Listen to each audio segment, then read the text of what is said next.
Superb gravy, brown Japanese mushroom landi Indian husband and wife living in Japan house, day in my life in Japan house. ஏதோ ஒன்று சரி டீயை போடு, பாலை ஊற்றிட்டா நல்லா ஸ்மெல்லு வேறு வந்துச்சு இன்னைக்கு. இதான் இன்னைக்கு நாங்கள் சமைக்க போகிற பிரேக்ஃபாஸ்ட். என்னடா பண்ண சமைக்க போகிறோம்? பிரேக்ஃபாஸ்ட் கிடையாது, பிரன்ச். இது வந்து காளான். நம்ம காளான் திருண்டு பார்த்துருப்போம். இங்கே பாருங்க, இவ்வளோ பெரிய காளான். இதை பார்த்தோன்னா தான் காளான்னு நம்பிக்கை வருது. உலகத்திலே தமிழ்ல யாருமே இந்த வீடியோ பண்ணவே இல்லை. அதுக்கப்புறம் ஏதோ ஒரு ஜாப்பனீஸ் அக்கா போடுற வீடியோ பார்த்து கிளீனிங் எப்படின்னு தெரிஞ்சுக்கிட்டேன். பெரிய வெங்காயம் வெள்ளை கலர்ல இருக்கு. நான் இதை பார்க்குறப்ப இதை கட் பண்ணி பேரிக்காய் வச்சிருந்தாங்கன்னு நினைச்சேன். இல்லை, பூண்டு வந்து இது 99 எண்ணெய். நேற்று வந்து இது அஜினோமோட்டோ அப்படின்னு வந்து நான் வந்து சாப்பாட்டில் போடலாம் அப்படின்னு பார்த்தேன். ஓப்பன் பண்ணி காட்டுறேன். இது வந்து ஒரு சைப்பில் பார்த்தா உருளைக்கிழங்கு மாதிரி இருக்குது, கட் பண்ணி பார்த்தா பன்னீர் மாதிரி இருக்குது. என்ன ரகம்னே பார்த்தா எப்படி இருக்குன்னு பார்ப்போம். சாப்பிட்டு பார்த்தா எப்படி இருக்குன்னு சொன்ன மாதிரி பார்த்தா தான் தெரியும். ஹே பார்ட்னர்ஸ், எல்லாருக்கும் வணக்கம். நான் உங்க விஜய், டோக்கியோல இருந்து. இன்னைக்கோட எனர்ஜி பொங்கி வருதே என் புருஷனுக்கு. ஆமா, நல்லா தூங்கி ரெஸ்ட் எடுத்தேன். எந்திரிக்கிறப்ப மணி 10:30. இந்த மாதிரி ஒரு தூக்கம் இங்க வந்து இதான் ஃபர்ஸ்ட் டைம் 10 நாள்ல. எந்திரிச்சு வந்து பார்த்தா ஒரு சர்ப்ரைஸ். என் பொண்டாட்டி சமைச்சிட்டு இருக்கா.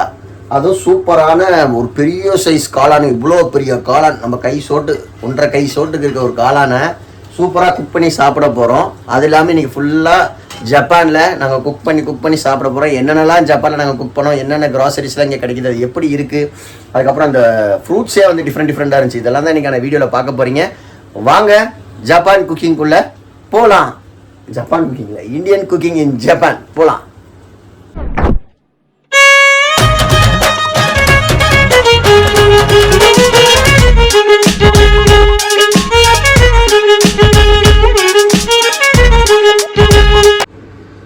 சரசு, காலை வணக்கம். காலை வணக்கம், குட் மார்னிங்.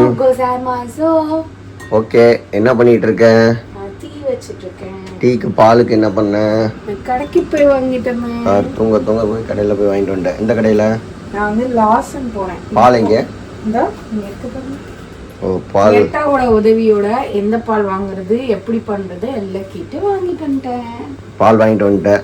நல்லா தூங்கினேன். நேற்று அலைச்சலுக்கு நல்லா தூங்கி எந்திரிக்கிறப்ப மணி இன்னைக்கு 11. இன்னைக்கு ஜப்பான் வெளியில போறப்ப காலெல்லாம் நடுங்குச்சு. ஐயோ, நடுவுல அப்புறம் எந்திரிச்சிட்டா டென்ஷன் ஆயிடுவாரு, நான் எங்கன்னு தேடுவாரு. ஆனா டீ குடிக்கணும்னு ஆசையா இருக்கு. எந்திரிச்சு கூப்பிட்டா வரமாட்டேன்னு வாரு, டயர்டா இருக்குன்னு வாரு. நான் யோசிச்சுட்டே இருந்தேன். அப்புறம் இந்த கதவெல்லாம் லாக் பண்றப்ப கூட பீதியாவே இருந்துச்சு. இருந்தாலும் நம்ம போயிட்டு வரோம் அப்படின்னு சொல்லிட்டு நம்ம போயிட்டு இருக்கேன். இன்னைக்கு ஜப்பான்ல ஃப்ரீ டே. ஆக்சுவலாக காமக்கூரா போகலான்னு பிளான் பண்ணியிருந்தோம். இல்லை, இந்த கூரா வேணாம், டோக்கியோவை சுற்றிட்டு ரெஸ்ட்டை போடுவோம் அப்படின்னு சொல்லிட்டு இன்னைக்கு ஜாலியாக ஜப்பான் வீட்டுக்குள்ளே நம்ம வாழ போகிறோம். ஒரு என்ன சொல்கிறது, ஒரு டே இன் மை லைஃப். டக்குன்னு வர மாட்டேங்குது பாருங்க, கிட்ட போகிறதுல. Day in my life in Japan, Tokyo. Japan ஐயோ, husband and wife. Indian husband and wife living in Japan house, day in my life in Japan house. ஏதோ ஒன்று சரி டீயை போடு, பாலை ஊற்றிட்டா நல்லா ஸ்மெல்லு வேறு வந்துச்சு இன்னைக்கு. இதான் இன்னைக்கு நாங்கள் சமைக்க போகிற பிரேக்ஃபாஸ்ட். என்னடா பண்ண சமைக்க போகிறோம்? பிரேக்ஃபாஸ்ட் கிடையாது, பிரன்ச். அதான் பண்ண சமைக்க போகிறீங்கன்னு நீங்கள் நினச்சிருப்பீங்க. இது வந்து காளான். நம்ம காளான் திருண்டு பார்த்துருப்போம். இங்கே பாருங்கள், இவ்வளோ பெரிய காளான். இதை பார்த்தோன்னா தான் காளான்னு நம்பிக்கை வருது. இந்த காளான் வந்து டேஸ்ட்டு சூப்பராக இருக்குமா, ஃப்ரெஷ்ஷியாக மீட்டு மாதிரியே இருக்குமா. அந்த கடைக்காரர் சஜஸ்ட் பண்ணார், அதனால் வாங்கிட்டு வந்துட்டோம். இதை வந்து குழம்பு வைக்க போகிறேன். சரஸ், காளான் குழம்பு. காளான் கிரேவி. கட்டிங் காளான் கட்டிங் எப்படி வேணால் சொல்லலாம். இங்கே பாருங்கள், இங்கே என்ன ஒரு சூப்பரான விஷயம்னா, இங்கே கிச்சன், இத்திலூண்டு கிச்சனில் சமைச்சு இங்கேயே கட் பண்ணி இங்கேயே டிவி பார்த்துக்கிட்டு இப்படியே சமைச்சிக்கலாம். சரஸுக்கு திறமை என்னன்னு நீங்கள் பார்த்தீங்களா? இப்படி தான் க்ளீன் பண்ணுமா, தெரியுமா? இதான் நான் வந்து கூகுள் அண்ணன்ட்ட கேட்டேன், யூடியூப் அண்ணன்ட்ட கேட்டேன். உலகத்திலே தமிழ்ல யாருமே இந்த வீடியோ பண்ணவே இல்லை. அதுக்கப்புறம் ஏதோ ஒரு ஜாப்பனீஸ் அக்கா போடுற வீடியோ பார்த்து கிளீனிங் எப்படின்னு தெரிஞ்சுக்கிட்டேன். ஸோ இந்த பெருமை நம்மளுக்கே சாரும். முத இந்த மஷ்ரூம், இது ஏதோ ப்ரௌன் மஷ்ரூமா, இதை வந்து மீட்டு மாதிரியே இருக்குமா, அப்படியே வெஜ்ஜில் ஆனால் மீட்டு அப்படி இருக்குமா. இதை வந்து நம்ம குக் பண்ணுற பெருமை வீடியோவாக போடுறது நம்மளுக்கே சாரும். சென்னை டு ஜப்பான் குக்கிங்காக எடுத்துகிட்டு வந்த திங்ஸ் எல்லாமே இந்த பக்கம் வச்சு அடுக்கிட்டோம். இதுதான் நம்மள 2 நாள் இல்லை 5 நாள் காப்பாற்ற போகிற விஷயங்கள். இன்னும் 3 நாள் தான் இருக்க போகிறோம், 5 நாள். இந்த நேற்று ஒன்று, இன்னைக்கு ஒன்று, நாளைக்கு ஒன்று, 4 நாளைக்கு ஒன்று, 4 நாள் காப்பாற்ற போகிற விஷயம். இந்த காளானை நல்லா க்ளீன் பண்ணிட்டா சரசு, பார்க்கவே நல்லா கேக்கு மாதிரி இருக்கு. அரிசி ஊற வச்சுட்டா, இங்கே அரிசியை காட்டு, அரிசியை ஊற வச்சுட்டா. ஆனால் எனக்கு வந்து நான் ஜப்பானை ரொம்ப மிஸ் பண்ணுவேன். மற்ற எல்லா கண்ட்ரிக்கும் வரப்போ எப்படா வீடு போய் சேருவோன்னு இருக்கும். இங்கே வந்து எனக்கு வந்து மனசே இல்லை. ஒரு பக்கம் பிள்ளைங்களை பார்க்க போகிறோன்னு சந்தோஷம், ஓகே இன்னும் 3 நாள் தான் இருக்கு. இன்னொரு பக்கம் இந்த இடத்தெல்லாம் நான் வாழ்ந்து அதை வீடியோ போடுறீங்களா, பார்க்குறீங்களோ பார்க்கலையோ, நான் ஹாப்பியாக அதை பார்த்துக்கிட்டே இருப்பேன் வாழ்க்கை ஃபுல்லாக. நான் யாரோ ஒருத்தவங்க ஜப்பான் வீடியோ போட்டாலே அதை உட்காந்து மணிக்கணக்கில் ஒரு வீடியோ 10 தாட்டி பார்க்குறாள். நானே ஜப்பான் வீடியோ போட்டு அதை சும்மாவா விடுவேன். இந்த அடுப்புல இப்போ வந்து இது பண்ண போறியா? அரிசி போட போறேன். அரிசி போட போறியா? அரிசி எப்படியோ வேக வச்சிடறேன். இங்க வந்து இது இல்ல, ரைஸ் குக்கர் இல்ல. இதுலயே எப்படியோ முக்கி எப்படியோ தண்ணியை ஊத்தி, இந்த அரிசி வேற ரொம்ப நேரம் ஆகுது வேகிறதுக்கு. அது ஏன்னே தெரியல, ஒரு மாதிரி ஃப்ளஃபியாவே வரல. கொஞ்சம் வர இருந்தாலும் பரவாயில்ல, ஏதோ இருக்கிற இடத்துல இருக்கிறத வச்சு எப்படி சமைக்க முடியுமோ சமைச்சிட்டு இருக்கோம். இது நல்லா உருளைக்கிழங்கு மாதிரி இருக்கு கட் பண்றப்ப. இல்ல திக்கா இருக்கு. ஸ்மெல்லும் வந்து கறி மாதிரியே ஸ்மெல் வருது. இன்னைக்கு அமாவாசை, அதனால ஸ்ட்ரிக்டா நாங்க வெளிநாடு வந்தாலும் ஃபாலோ பண்ணுவோம் அப்படின்னு சொல்றதுனால தான் இந்த மஷ்ரூம் இல்லைன்னா ஃபிஷ் ஏதாச்சும் செஞ்சிருப்போம். நாளைக்கு ஃபிஷ் செஞ்சுருக்கோம். வெரைட்டி மீன் பிரான் அவ்வளோ இருக்குங்க. இத்தனை வெரைட்டி நாங்க பார்த்ததே இல்லை. என்னென்னமோ மீட் வச்சிருக்காங்க. ஆனா வந்து சைனாக்காரங்க அளவுக்கு ஜப்பான்காரங்க வந்து கண்டதையும் சாப்பிட மாட்டாங்க போல. ஏன் அப்படின்னா சைனால என்னென்னமோ பீஃப், அதுக்கப்புறமேட்டு சிக்கன், மட்டன் கூட பார்க்கலாம். மட்டன் இருந்துச்சு. ஃபிஷ்ல நிறைய வெரைட்டிஸ் இருக்கு. மெயினா அவங்க ப்ரான், அந்த ஸ்குவிட்டா நம்ம என்ன சாப்பிட்டோம், ஸ்குவிட், ஆக்டோபஸ், இந்த மாதிரி செலக்டடா தான் சாப்பிட்றாங்க. ஜப்பான்ல சைனால போனா எல்லா மீன் எல்லாமே இருக்கும் போல இருக்கு. முயல் கறி அதான் நம்ம ஊர்லயே சாப்பிட்றோம். இன்னும் வாத்துக்கறி, இந்த கறி, தவளைக்கறிலாம் கூட கொஞ்சம் சாப்பிடுவோம். நல்ல குவான்டிட்டியா இருக்கு. டக்கு டக்குன்னு செஞ்சா சாப்பிட்டுட்டு கறி மாதிரி அவ்வளோ இருக்கு. வெட்ட வந்துகிட்டு இருக்கு. நம்மலாம் வெங்காயத்தை வந்து ஃப்ரிட்ஜிலேயே வைக்கவே மாட்டோம், தோலோட தான் வச்சிருப்போம். இவங்க தோல் எடுத்து அதை கவர் பண்ணி ஃப்ரிட்ஜில் வச்சிருந்தாங்க. ஆனால் இதோட சைஸ் ஆஃப் வெங்காயம் பாருங்க, நல்ல பெரிய வெங்காயம், வெள்ளை கலர்ல இருக்கு. நான் இதை பார்க்குறப்ப இதை கட் பண்ணி பேரிக்காய் வச்சிருந்தாங்கன்னு நினைச்சேன். இல்லை வெங்காயம் இதுலேயே வந்து இது வந்து 3 வெங்காயம் 199 எண்ணு. இது தோலோட இருக்கு, தோல் உரிச்சு இருக்கு, குவான்டிட்டி கம்மியாகவும் இருக்கு. பூண்டு வந்து இங்கே இருக்கு பாருங்க, பூண்டு வந்து இது 99 எண்ணு, 3 பூண்டு. அந்த பூண்டும் பார்த்தீங்கன்னா இந்த வெங்காயம் மாதிரியே முழுசா அப்படியே இருக்கு தோலை உரிச்சோம்னா. பூண்டு ஐயோ எத்தனை பல்லு உரிக்கணுமோன்னு பார்த்தா இது ஃபுல்லாக வெங்காயம் மாதிரியே இருக்குங்க பூண்டு. நம்ம தோல் உரிக்கணும்னே இல்லை, லைக் ஒவ்வொன்றா ஒவ்வொரு பல்லாக உரிக்கணும்னே இல்லை. அவ்வளோ நீட்டாக இருக்குது. இது ஜஸ்ட் சாப் பண்ணி போட்டால் போதும், அவ்வளோ ஈஸி. அதனால தான் இந்த சைனீஸு ஜாப்பனீஸ் குசைன்லலாம் கட் பண்ணி இது போடுறாங்க கார்லிக்லாம். நம்ம ஒவ்வொரு பல்லாக உரித்து அதை கட் பண்ணிட்டு இருக்கிறோம். தக்காளி பார், சின்ன தக்காளி நாங்கள் வந்து குவான்டிட்டி கம்மியாகவும் வாங்கிட்டோம். இது வந்து ரொம்ப சின்ன தக்காளி இருக்குது, பெரிய தக்காளி இருக்குது. ஆனால் எல்லா தக்காளியும் நல்லா பழமாக சிவப்பாக தான் இருந்துச்சு. நம்ம ஒரு மாதிரி கலர் மிக்சர்லாம் கிடையாது. இது வந்து 199 எண்ணு. ஸோ டோட்டலாக நேற்று கிராசரி ஷாப்பிங் வந்து 1500 எண்ணுக்கு பண்ணோம். நம்ம ஒரு காசுக்கு ஒரு 800 ரூபா, ஒரு 1000 ரூபா வரும். 800 ரூபாப்பா, 800 ரூபா. அதுக்கப்புறமேட்டு சிக்கன்லாம் சேர்த்தி 2 வேளைக்கான சாப்பாட்டு செலவை நம்ம வந்து கட் பண்ணிட்டோம். நம்ம சாப்பிட்றதுனால அதிகமாக தான் வந்திருக்கும். நம்மளுக்கு செட்டாக இருக்காது. ஆளுக்கு 1000 ரூபா வந்திருக்கும். ஆமாம், நம்மளுக்கு செட்டாக இருக்காது. ஒரு வேளைக்கு ஒரு ஆளுக்கு சாப்பாடு வந்து 1000 ரூபா வரும் மினிமம். ஆமாம், மினிமம் 1000 எண் வரும். 1000 ரூபாய் 1000 எண். ராமன் எடுத்தா கன்ஃபார்ம் வந்து ஒரு ஆளுக்கு 1000 ரூபா வந்துடும். அரிசி வந்துருச்சா சரசு? இது என்னன்னே தெரியலங்க. நானும் வேக வைக்கிறேன், மலர்ந்தெல்லாம் வரவே மாட்டேங்குது. நம்ம ஊர் அரிசி தானே? நம்ம ஊர் அரிசி தான். ஆனா வந்து ஒரு மாதிரி நல்லா வெந்து சாஃப்டா இருக்கவே மாட்டேங்குது. எவ்வளவு நேரம் ஊற வச்சு எவ்வளவு நேரம் வெளில வாங்கிட்டு வந்த அரிசியா கடையில? ஆமா, இது ரா ரைஸ் இல்ல, பச்சை அரிசி கிடையாது. ஆனாலும் இது இதாகவே மாட்டேங்குது, ஏன்னு தெரியல. ஆனால் ஓரளவுக்கு சாப்பிட்ற அளவுக்கு என்ன சூப்பியாக வந்தது. ஜப்பானால சூப்பிலாம் கிடையாது, ஃபுல்லாக வடிச்சு தான் தரேன், ஃபுல்லாக ட்ரை பண்ணி தான் கொடுக்குறேன். என்னன்னு தெரியல. ரைஸ் குக்கர்லேயும் வச்சு பார்த்துட்டேன், இதுலேயும் வச்சு பார்த்துட்டேன். ரொம்ப நேரமாக அது மட்டும் குக் ஆகிட்டு இருக்குது. கிரேவி கூட 5 மினிட்ஸில் ஆகிடுது, இது ரொம்ப நேரம் ஆகுது. நான் ஸ்லோவில் வச்சு ப்ராசஸ் பண்ணி பார்க்குறேன், பார்ப்போம். பல கட்ட போராட்டத்துக்கு அப்புறம் சாப்பாடு குக் ஆயிடுச்சு. சரஸ் இப்போ களத்தில் காளான் செய்ய ரெடி ஆகிட்டா. கீ மஷ்ரூம் ரோஸ்டா. ஆமாம், சாப்பாடு செய்யதான் லேட் ஆகும், இதெல்லாம் டக்கு டக்குன்னு ஆகிடும். இந்த கீயை பேக்கெட்லேருந்து எடுக்கிறதுக்குள்ளே போதும் ஆயிடுது. எப்படி ஒரே ஒரு ஸ்பூன் கூட முழுசாக இல்லாமல் ஒரு கீ வைக்கிறாங்க. எல்லாரும் 10 ரூபாய்க்கு அவ்வளோதான் வரும். விற்கிற விலைவாசி எங்கேயோ போயிட்டு இருக்குது. நம்ம ஊர்லயாவது அது கிடைக்குது, இங்கெல்லாம் எல்லாமே விலை ஜாஸ்தி.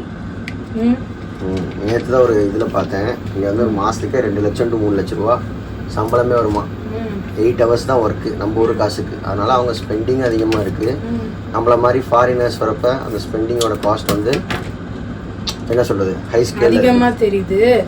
ஆனால் இன்னொன்று, இந்த டிஸ்னிலாண்டு யூனிவர்சல் ஸ்டூடியோவில் வேலை செய்கிறவங்கன்னா எப்படி டெய்லி சிரிச்சுக்கிட்டே இருக்காங்கன்னு எனக்கு தெரியல. அதுவே எனக்கு ஆச்சரியம். அந்த சிரிப்புக்கே எங்களுக்கு சம்பளம் தரணும் நிறையா. தூக்குது. நான் சொன்ன 5 பெட்டி பாருங்க என்னென்ன இருக்கு. இதுல வந்து சோம்பு, ஜீரகம், உப்பு, புளி, சர்க்கரை, வரமிளகா, கடுகு உள்ளார இருக்கு.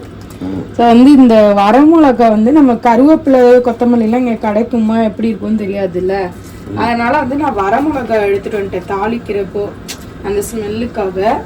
கடுகு வந்து நான் மீன் குழம்பு வைக்கணும் அப்படின்றதுக்காகவே பிரத்யேகமாக கடுகும் இந்த புளியும் எடுத்துட்டு வந்துட்டேன்.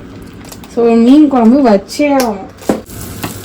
இந்த பாத்திரத்தை பார்த்தாலும் அடுப்பை பார்த்தாலுமே அழகா இருக்கு. ஆமாம், ஹைஃபையா இருக்குல்ல. ஒரே ஒரு பாத்திரத்தால வீடியோவில் பார்க்கறதுக்கே அப்படி சூப்பராக இருக்கு. இப்போ வரமிளகா, பூண்டு, ஜீரகம், இது சோம்பு போட்டு சாட்டே பண்ணிட்டு வாசனை அப்படியே கமகமன்னு வந்து நம்ம வதக்கிட்டு இருக்கோம். சாட்டே பண்ணிட்டு இருக்கேன். ஸ்மெல் பார்த்தீங்களா? அவங்க எப்படி பார்க்க முடியும் ஸ்மெல்? நீங்க உங்களை கேட்ட ஸ்மெல்ல பார்க்க கூடாது, மோக்கணும். அடுத்து அதை வேற கேட்பீங்க. நல்லா ஸ்மெல் முகரணும். இதை அப்படியே சாஃப்ட் ஆக்கிட்டு அடுத்து வெங்காயம் நல்லா வதக்கிடணும். ஏன்னா நம்மளுக்கு வந்து வேற எதுவுமே திக்காக்குறது கிடையாது. ஸோ இதெல்லாம் கிடையாது, கோகனட் பேஸ்ட் எல்லாம் எதுவுமே இல்லை. இருக்கிற இன்க்ரீடியன்ட்ல நல்ல கிரேவி மாதிரி வரணும்னா நல்லா வதக்குறதா ஒரே வழி. அப்பதான் ஆயில் கண்டென்ட், தண்ணி கண்டென்ட் நல்லா இருக்குமா? அப்பதான் வந்து அதெல்லாம் ஒன்னா வரும். வெங்காயம் நல்லா வதங்கலைன்னா என்ன ஆகும், அது தனியா இது தனியா அப்படி இருக்கும். தக்காளி போடுறது முன்னாடி ஒரு 10 நிமிஷமாவது வெங்காயத்தை நல்லா இது பண்ணிடுவேன். நேற்று வந்து இது அஜினோமோட்டோ அப்படின்னு வந்து நான் வந்து சாப்பாட்டில் போடலாம் அப்படின்னு பார்த்தேன். ஓப்பன் பண்ணி காட்டுறேன் பாருங்க, இது எப்படி இருக்குன்னு. நான் வாங்கல, இங்க வச்சிருக்காங்க. ஸோ வந்து இது பார்க்க ஏதோ வித்தியாசமா இருக்கு. நம்ம ஊர்ல கொடுக்குற அஜினோமோட்டோ மாதிரி இல்லை, ஸ்மெல்லும் வேற மாதிரி இருக்கு. அதனால எல்லாம் நான் போடல. போட்டா ஃப்ளேவர் வருமா? என்ன வரும்னு தெரியல. அஜினோமோட்டோ, சால்ட், ஆயிலா? இது வந்து சோயா சாஸ் அப்படின்னு நினைக்கிறேன். சோயா சாஸ் மாதிரி தான் இருக்கு. அது வந்து இதுல பேரும் போடல, அது வந்து ஆயில், குக்கிங் ஆயில். அதோட ஸ்மெல்லே ஒரு மாதிரி டிஃப்ரெண்டா இருந்தது. அதெல்லாம் நான் நம்ம ஆயிலே யூஸ் பண்ணிக்கிறேன். நம்ம ஃப்ளேவர் வரணும்னு நினச்சி நம்ம கொண்டு வரோம். அப்புறம் எதுக்கு அதை ஓப்பன் பண்ணுறதுக்கு ஒரு சோம்பேறித்தனம் பட்டு இதை ஊற்றி இது வேறு ஸ்மெல்லு நல்லா இல்லைன்னா நம்மளுக்கு நான் விட்டேன். இப்போ தக்காளியும் இறக்கியாச்சு. இஞ்சி பூண்டு பேஸ்ட் நம்ம ஊரில் பேக்கெட்டில் வைக்கிறது வந்து நம்ம எப்போவுமே பிடிக்காது எனக்குலாம். அது வினிகர் ஸ்மெல் தான் அதிகமாக இருக்கும். இருந்தாலும் வாசனைக்கு நம்ம வந்து இங்கே வந்து அரைக்கிறதுக்குலாம் எதுவும் இருக்காது. அதனால் வாங்கிட்டு வந்துட்டோம். பட் நான் பூண்டை முதவே நிறையா போட்டுட்டேன் அந்த ஸ்மெல்லுக்காக. எதுக்கும் இருக்கட்டுமேன்னு கொஞ்சோண்டு ஒரு ஸ்பூன் இஞ்சி பூண்டு பேஸ்ட் போட்டாச்சு. நல்லா ப்ரௌனிஷாக டக்குன்னு ஸ்டக் ஆயிடுச்சு. இன்னுச்சு வாய் வார்த்தை. நல்லா கோல்டன் ப்ரௌனிஷாக இதை வந்து சாட்டே பண்ணி முடிச்சிடணும். நல்லா சாஃப்டாக முருகலாக இல்லாமல் சாஃப்டாக. இப்போ வந்து நல்லா தக்காளி போட்டுட்டு அடுத்து மசாலாவெல்லாம் ஒன்றா இறக்கிட்டு மஷ்ரூம் இறக்கிட்டோம்னா அவ்வளோதான், வேறு எதுவுமே இல்லை. டெய்லி ஒரே மசால் தான். பட் நம்மளுக்கு பிடிச்ச மசால் டெய்லி கொடுத்தா திரும்போம்ல, அந்த மாதிரி. இங்கே பாருங்கள், இப்போ வந்து மஞ்சத்தூள், மிளகாத்தூள், மல்லித்தூள், மட்டன் மசாலா எல்லாமே இங்கே வச்சுருக்கேன். ஃபஸ்ட்டு மஞ்சத்தூள் கொஞ்சம், மஞ்சத்தூள், மட்டன் மசாலா, மிளகாய்த்தூள். முதல் வந்து இதோட ஸ்டெம் வந்து கொஞ்சம் எக்ஸ்ட்ரா குக் பண்ணணும்னு சொல்லிச்சு. ஏஐட்ட தான் எல்லாமே கேட்டுட்ருக்கேன். ஸோ அது வந்து இந்த ஸ்டெம்மை எக்ஸ்ட்ரா குக் பண்ணணும், கொஞ்சம் முன்னாடியே போட்டுருன்னு சொன்னனால முன்னாடியே போட்டுட்டேன். இது ஒரு 2 minutes குக் ஆனதுக்கப்புறம் நம்ம வந்து இதர பார்ட்ஸை வந்து போடுறோம். ஓகே, ஜப்பானில் வந்து இந்த டேப் வாட்டரே ட்ரிங்கபிள் தான். நம்ம இதுக்குன்னு தனியாக தண்ணி வாங்கணும் தேவையில்ல. நீங்கள் வந்து ஹாட் கோல்டு 2 டைப் ஆஃப் ஹாட்டர்ஸும் நம்ம வாங்கிக்கலாம். ஃப்ரிட்ஜில் தண்ணி போகணும்னு அவசியம் இல்லை. இதை வந்து இப்போ அந்த கிரேவியில் ஊற்றுறேன்.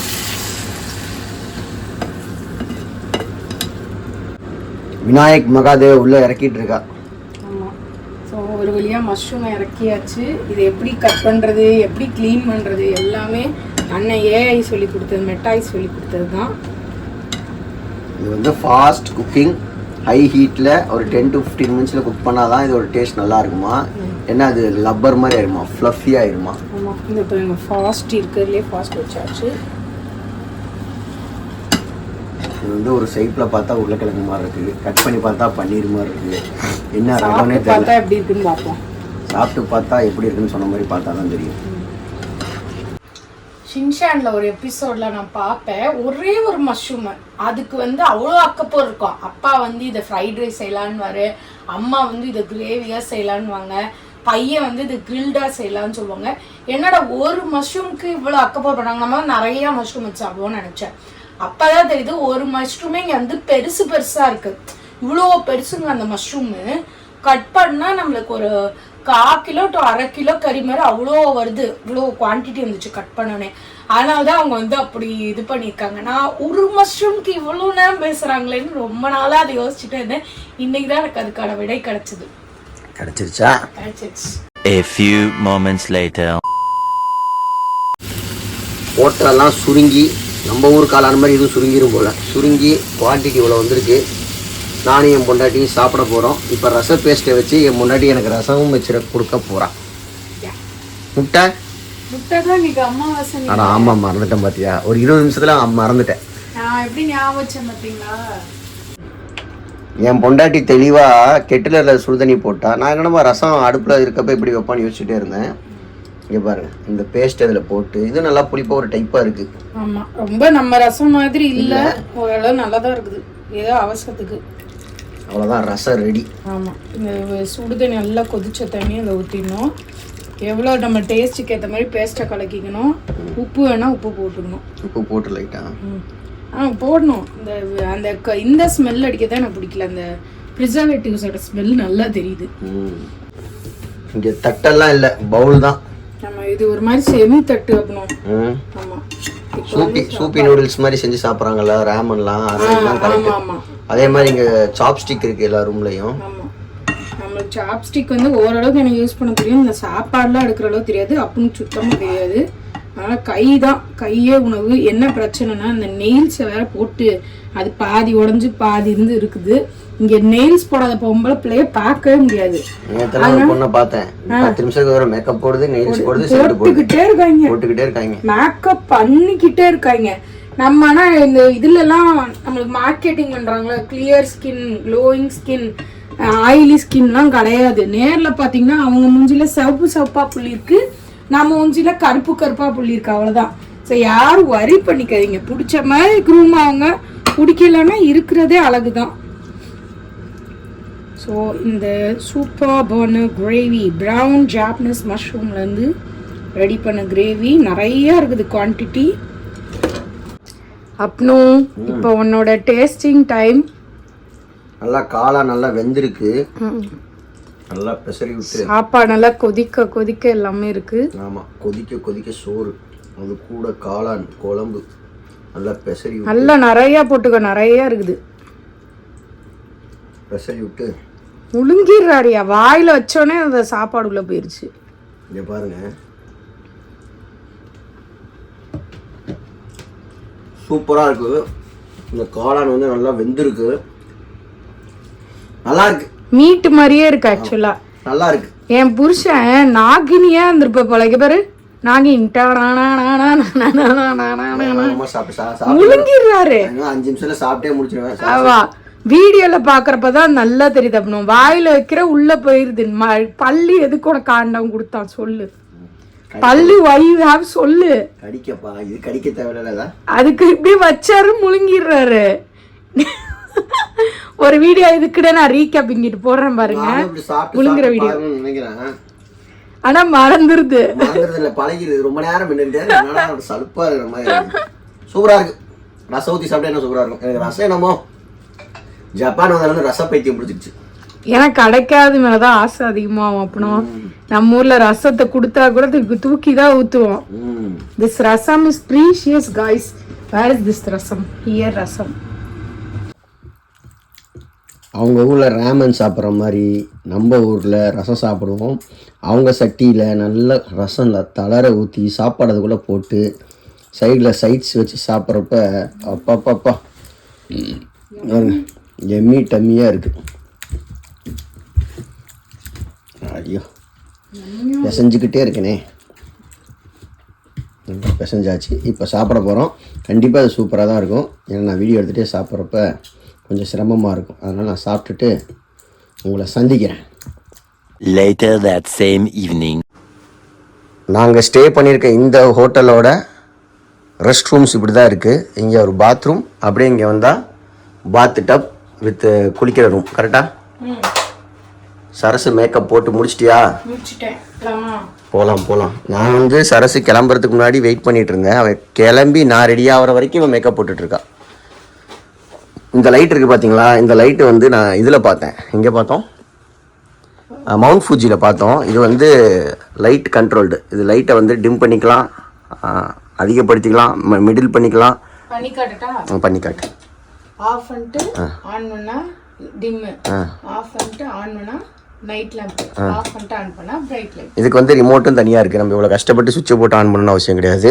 இதை சுவிட்ச்லேயும் கண்ட்ரோல் பண்ணிக்கலாம், ரிமோட் இங்கே இருக்குது, ரிமோட்லேயும் கண்ட்ரோல் பண்ணிக்கலாம். இந்த ரூம் பார்த்தீங்களா ரொம்ப காம்பேக்டாக இருக்குது. நான் சொன்ன மாதிரி இங்கே கிச்சன், இங்கே வந்து நம்மளோட திங்ஸ் வச்சுக்கிற ஒரு ஏரியா, ஹேங்கர், மேலேயே வந்து பார்த்தீங்கன்னா 5 நாளைக்கு தேவையான துண்டு எல்லாமே அவங்களே ப்ரொவைட் பண்ணி வச்சுருக்காங்க.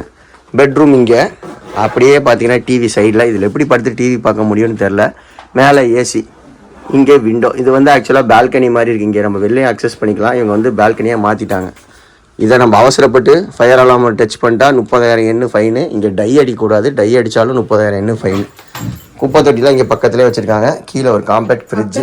நம்ம தான் குப்பை தொட்டி பக்கத்தில் இருக்கோம். அதான் காம்பேக்டான ஃப்ரிட்ஜு, இண்டக்ஷனு, அதுக்கப்புறமேட்டு அடுப்பு, ரேக், இவ்வளோ தான். இங்கே ஒரு பாத்திரம் வைக்கிற இடம். கிளம்பிட்டியா? இங்கே ஆனால் மெயினாக வந்து பார்த்தீங்கன்னா செப்பல்ஸ் இதுக்கு மேலே கொண்டு போகவே கூடாது. இங்கேயே விட்டுட்டு இவங்க கொடுக்குற செப்பல்ஸ் தான் யூஸ் பண்ணணும். Get ready. நம்மளாம் வீட்டுக்குள்ள செப்பலே போடுறதில்ல. இங்கே இருக்கவங்களாம் போடுவாங்க போல, அதனால வச்சிருக்காங்க. நல்லா சாப்பிட்டு ரிலாக்ஸ் பண்ணிவிட்டு சூடாக சுடு தண்ணியில் ஒரு குளியலை போட்டு பக்காவாக அவுட்ஃபிட்ஸ்லாம் மாற்றி ரெடி ஆகிட்டோம். நாங்கள் இருக்க இடம் பேர் வந்து டோக்கியோவில் அசகுசா. ஸ்டேஷனுக்கும் பக்கம், ஷாப்பிங்கும் இங்கே நிறைய இடங்கள் இருக்குது பண்ணுறதுக்கு. சரி, நானும் சரசும் அப்படியே கொஞ்சம் நேரம் ஷாப்பிங் பண்ணி இந்த ரோட்ஸ் எல்லாம் ஃப்ரீயாக ரிலாக்ஸ்டாக எக்ஸ்ப்ளோர் பண்ணலான்னு சொல்லிட்டு கிளம்பிட்டு இருக்கோம். இங்கே ஃபேமஸான ஷாப்பிங்னு பார்த்தீங்கன்னா டைசோ, அதுக்கப்புறமேட்டு டாங்கி, 300 காயின்ஸு, 3 காயின்ஸா 300 காயின்ஸா 3 காயின்ஸு, இன்னொன்று பேர் சரியா. இதெல்லாம் வந்து பக்கம் பக்கமாக இருக்குது. ஸோ அப்படியே நடந்து போய் எல்லாத்தையும் பார்த்துட்டு என்னென்ன கிடைக்குதுன்னு ஷாப்பிங் பண்ணலான்னு சொல்லி சரசு சொன்னான். ஸோ நான் தான் முதல்ல சொன்னேன். அதுக்கப்புறம் சரசு சரின்ட்டான். ஏன்னா ஷாப்பிங்னா அவள் வேணான்னு சொல்லுவாளா, அதனால் அப்படியே கிளம்பிட்டோம். ஸோ கண்டிப்பாக இந்த வீடியோ உங்களுக்கு பிடிச்சிருக்கும். இன்னும் நிறைய இன்ட்ரெஸ்டிங்கான வீடியோஸ் வரப்போகுது ஜப்பான்லேருந்து. ஷாப்பிங் இன் ஜப்பான் அடுத்த வீடியோவாக இருக்கும். ஸோ நீங்கள் அதுக்கு என்ன பண்ணணும், நம்ம சேனலை சப்ஸ்கிரைப் பண்ணி லைக் பண்ணி தொடர்ந்து சப்போர்ட் பண்ணிகிட்டே இருங்க partners. Take care, bye bye, love you all partners. It's me Vijay. Makeup போட்டுட்ருக்கா உள்ள.